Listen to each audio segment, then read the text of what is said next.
এডিসের বংশবিস্তার রোধে নগরীতে পরিষ্কার পরিচ্ছন্নতার ক্ষেত্রে কোনো ছাড় না দেওয়ার হুঁশিয়ারি দিয়েছেন স্থানীয় সরকার সচিব।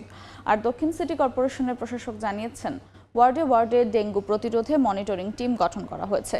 পরিচালনা করা হবে ভ্রাম্যমাণ আদালতের কার্যক্রম। সকালে রাজধানীর পুরান ঢাকার বাহাদুর শাহ পার্ক এলাকায় বিশেষ পরিচ্ছন্নতা ও মশক নিধন অভিযানে অংশ নিয়ে তারা এসব কথা বলেন।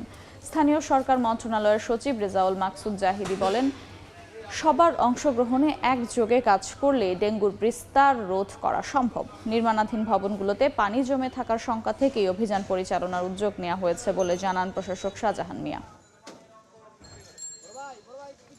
পরিষ্কার পরিচ্ছন্নতার ক্ষেত্রে আমরা কোনো কম্প্রোমাইজ করব না। আমরা যেটা প্রশাসক মহোদয় বলেছেন যে প্রত্যেকটি বাড়ির মালিকই হচ্ছে এটার জন্য প্রত্যেকেই অংশগ্রহণ করবে, তার বাড়ি সে পরিচ্ছন্ন রাখবে। পরিষ্কার পরিচ্ছন্নতা হচ্ছে ডেঙ্গু নিরোধ করার জন্য একমাত্র উপায়। আমরা প্রত্যেকটি ওয়ার্ডে প্রত্যেকটি জোনে আমরা মনিটরিং টিম গঠন করেছি। সেই মনিটরিং টিম আমাদের ঘুরে ঘুরে দেখতেছে আমরা আমাদের মশক কর্মীরা যাতে যথাসময় উপস্থিত থেকে মশার ঔষধ বিতরণ করে সেই বিষয়টা আমরা নিশ্চিত করার জন্য আমরা মনিটরিং টিমকে দায়িত্ব দিয়েছি।